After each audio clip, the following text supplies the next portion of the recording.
So ayun, happy morning sa lahat ng mga katropa natin. Isang napakaganda at napakasigang araw na naman. So eto nga guys, pumunta tayo dito sa palengke. Pero bago yun, napadaan muna tayo sa bakery.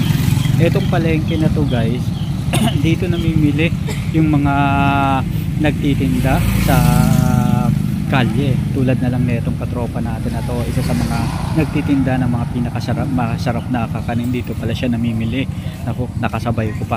Actually lagi akong makain dun sa mga paninda nila. At eto na nga guys, dito naman ako bumibili rin ng pandesal dahil napakasarap ng pandesal dito. Mayroon pang cheese na kasama. Tuwing umaga lagi ko yung nasasalubong dito sa supermarket, dito sa palengke ng Goa. At ito na nga guys, pumunta ako dito sa palengke kung saan naghahanap nga ako ng iba pa na pwedeng libangan at mapagkakakitaan. Kaya naman dito ako napag-uwi sa parte ng palengke na to. Sabi ko, baka kapag hindi ako nagtitinda ng pagkain, dito naman ako makakita ng maaari kong paglibangan at syempre pagkakitaan. Itong mga gulay guys, medyo mahirap pagkakitaan yan. Mga damit na ukay-ukay, mga second hand, first class, mahirap din yan. Kasi hindi natin gamay, hindi natin linyada yan. Pero dito ako nakakita guys. Ito linyada natin to dahil ito nga guys, mga sisiw. So susubukan natin mag-alaga guys ng mga sisiw na manok. Baka sakaling swertehin tayo ngayong 2024. Pero dahil wala pa tayong sapat na kasanayan at kaalaman talaga sa pag-aalaga nito, kaya hinay-hinay muna yung pagpasok natin. Ayun na nga guys, tinanong ko si kuya kung paano ba alagaan itong mga manok na katulad nito. 45 days daw ang tawag dito. Kaya naman talaga excited ako na mabili ito. Ito nga pala guys ay nagkakahalaga ng 55 pesos bawat isa. At ito nga, nagpa-selfie pa ako para syempre, di ba, may resibo. At ito na nga guys, pinapipili na ako ni kuya. Nagulat ako dahil karton ng electrolytes yung paglalagyan. Kawawa naman yung mga sisiw, siksikan sila. Bumili muna ako guys ng dalawa. 110 pesos ang pinuhunan ko. Sabi ni kuya, okay na raw yun para panimula at makapag-experiment. Akala ko nga etong box na to yung paglalagyan. Pero sabi ni kuya, masyado raw malaki yun para sa mga sisiw. Pang malaking manok daw yun na nire-ready nila. Kaya nga eto, pumasok na si kuya at sabi ko bibili rin ako ng feeds at yung ipainuman ng manok. So eto 45 pesos yung mga sa akin. At meron namang kainan ng manok, 45 pesos din. So halos 90 pesos ang magagastos ko guys dito sa inuman ng manok at pakainan ng manok. Tapos kaya naman sabi ko kay kuya, sige kuya, bigyan mo ako ng tig-isa. At eto na nga, tinalian niya na yung sisiw at nilagay sa box, sa karton. Sabi ko, makakahinga ba yan? Sabi niya, ayos lang ibiyahe yung mga sisiw na katulad yon. At eto na nga guys, ayan, nilagay niya na doon. Pinigyan rin ako ng 1 kilong feeds na pwede kong ipakain dun sa manok. At yun na, wala. So let's go. Ayan, so bumili nga rin pala ako ng vitamins na nagkakahalaga ng 5 piso. So matotal ang binayaran ko is halos kulang-kulang 245 pesos. At eto na nga guys, ayan, kumuha rin pala ako ng pamphlet dito sa Pacifica. Dito pa sa Pacifica kasi guys, talagang napakarami, halos kumpleto sila ng mga ng mga pagkain sa baboy, sa manok. Kaya nga eto, napabili tayo guys ng feeds. Pero syempre dahil nagtitipid tayo, eto yung isa sa mga dumalaga ko na talagang pinaka-tinatago-tago ko. Dahil eto yung isa sa mga secret weapon natin sa biyahe ng pag-asenso. Ito yung magdadala sa atin ng pera ngayong 2024. Kaya nga guys, pero tipid-tipid muna tayo, dahan-dahan muna. Ayan, so dito pinapakain natin guys ng mga binili natin ng mga gulay galing sa mga katropa natin na nagtitinda rin sa palengke. So nabibili natin yan ng mura. Sabi ko sayang naman kasi kung itatapon lang nila. Kinuha ko rin nga pala guys yung post na ginagamit natin dati dito sa ating babuyan. At yun nga, may natira pa ng mga gulay-gulay. Yung host na to guys, gagamitin natin para at least si-set up na ulit natin yung ating mga kagamitan dito sa ating babuyan ng dahan-dahan at pakonti-konti. Dahil sa mga susunod na mga buwan, dadami na naman ang inventory natin dito sa ating babuyan. Pero hinay-hinay muna tayo. At eto nga guys, simulan muna natin dito sa pag-experiment na itong 45 days na manok. At itong 45 days na manok ay aalagaan. Siyempre 45 days para naman makita natin kung paano ba talaga inaalagaan ito. At kapag pinakain natin guys sa araw-araw, masiguro natin, makita natin sa sarili nating mata kung talagang mapapalaki natin. At ito na nga nga guys, unti-unti ko nang binuksan itong pinaglagyan nitong mga sisiw na to at ilalabas ko na nga at ilalagay dito sa kulungan muna ng baboy pansamantala habang nagpapagawa pa tayo guys ng kulungan ng manok kay Paitulin. Pero eto, 2 piraso, ayan nakita nyo, sumisilip na, talagang excited na talaga sila guys na lumabas. Kaya eto naman yung baboy. At eto yung magiging bago mong best friend, mga dahil chicken. nakita niya, So, pinakilala ko na rin yung dalawang sisiw dito sa baboy na Chismosa. Nakita nyo naman talagang sumilip-silip yung pa. baboy natin Ayan, guys. tinignan niya guys yung dalawang manok kung naman. okay ba Talagang yung sisiw na magiging katabi niya dito nga guys sa kulungan. So nakita niya na yung sisiw. At ito na nga guys, dito ko muna ilalapag habang magpapagawa pa tayo ng kulungan ng manok na to ng mga sisiw. Ayun na nga guys, unti-unti nang pinalalabas dito sa mga sa box na to. At syempre tinakpan muna natin, baka lumusot dun sa linisan ng dumi ng baboy. Kaya tinakpan muna natin ng Coca-Cola. Buti na lang mahilig tayo guys sa Coca-Cola. Labas na kayo. Kaya talaga naman masisiguro natin na safe itong ating mga alaga. Huwag lang sana naman kainin ng daga bukas pagbalik natin. At ito na nga guys, nakalabas na yung isang sisiw at yung ikalawa. So ayan, wala, ikot-ikot na, unti-unti na sila guys naghahanap ng pwede nilang makain.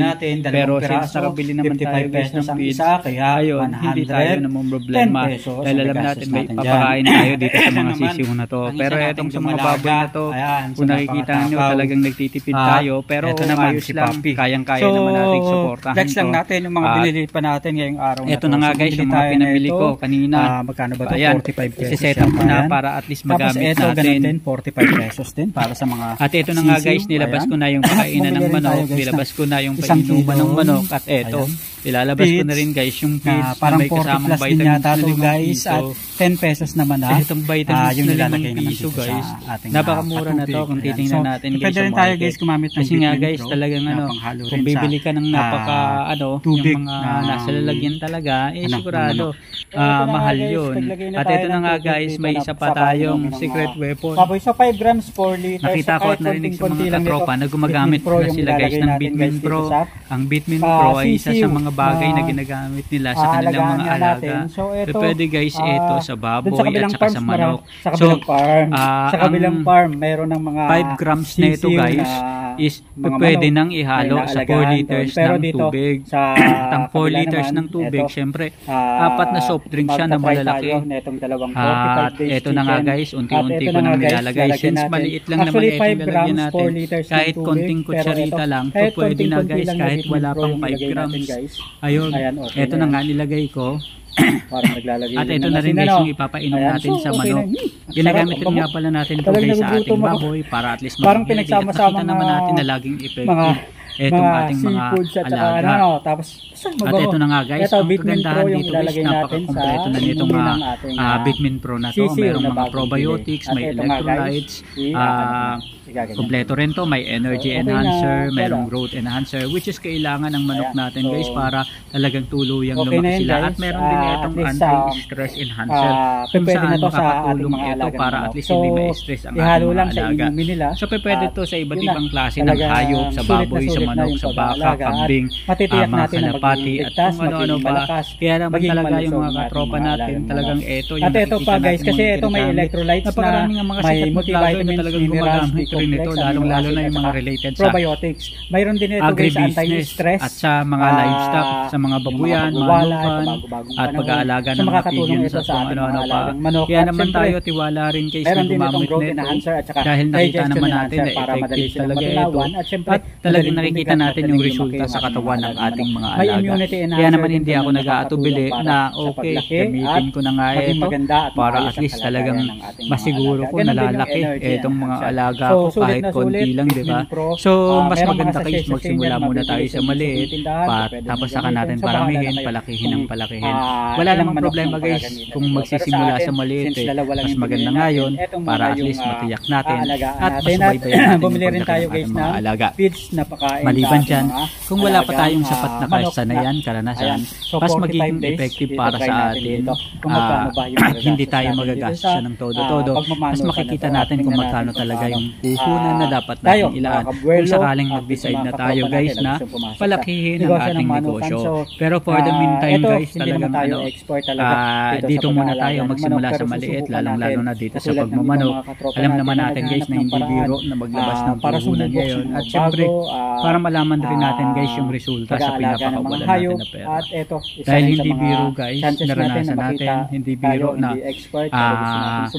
maghanap ng pera, kumita ng pera, at hindi na madali para sa atin na kumita ng ganun-ganun lang. Kaya importante na pahalagaan natin kahit konting sentimo.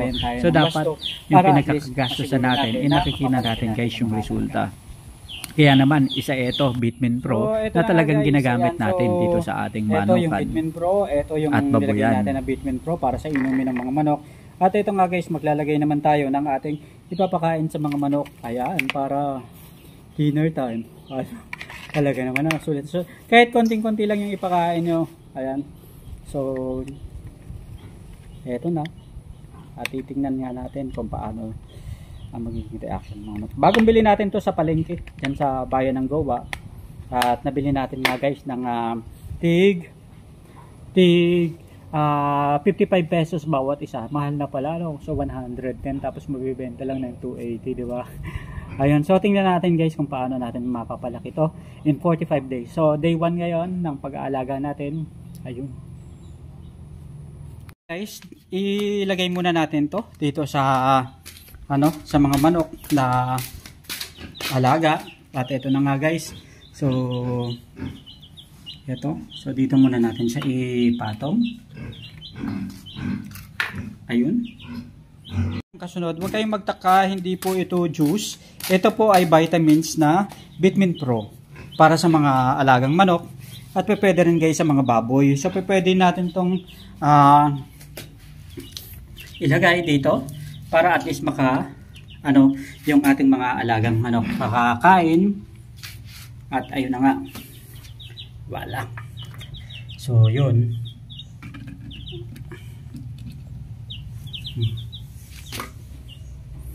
so eto na. Ayan. So eto day 1, nabili natin ng 45 pesos yung kainan ng manok, 45 pesos din yung inuman ng manok. Tapos meron tayong Bitmin Pro, meron tayong vitamins na 5 pesos na sachet. Tapos meron din tayong dalawang manok na tig 55, so 110, 200, 205, ayun. So halos 250, kulang-kulang 250 guys yung nabili natin dito sa mga alagang manok na to. Kasi nga guys, bumili pa tayo yung feeds na 1 kilo. So sapat na yun para mapalaki natin to. Tapos tingnan natin kung ano yung susunod na feeds na gagamitin natin. So for the meantime, ito lang muna yung pwede natin i-share sa mga katropa natin. Kasi hindi pa rin tayo ganun ka-expert sa pag-aalaga ng manok. Pero gusto lang natin tingnan, gusto lang natin subukan kung ano yung mangyayari dito sa pag-aalaga natin. At kung mapapalaki nga natin ang tuluyan to. At talagang maging maganda yung kalabasan nitong pag-aalaga. At syempre yung costing pagdating sa end result, kung hanggang saan yung aabutin nito mga katropa. So eto na guys, meron tayong alagang sisiw na 2 at meron tayong isang baboy dun sa kabila. Baka sa susunod, baka naman at saka kambing all in one house, parang Big Brother house Pero for the meantime, ito muna, pero experiment lang naman to mga katropa. Marami tayong mga kaibigan na nag-aalaga ng manok. So tingnan natin kung ano mangyayari dito. So ito na guys, ang ganda lang tingnan, may sisiw tapos may manok. May sisiw na manok, tapos merong baboy. So, 'di ba, magkasama. Ayun. So, nakaka-relax pakinggan yung oink-oink ng baboy at saka yung huni ng mga sisiw. Ito na guys, itong nasa kabila gagawin nating dumalaga, plano natin. Tapos dito naman sa kabila, 45 days nating aalagaan. So day 1 ngayon ng ating pag-aalaga at ito nga, Bitmin Pro ang kasama natin. na hinalo dito sa tubig ng mga manok na to, at doon naman sa ginamitan natin ng pagkain sa mga alagang manok na ganito. At yan na, talaga namang sulit na sulit, mabubusog itong mga to.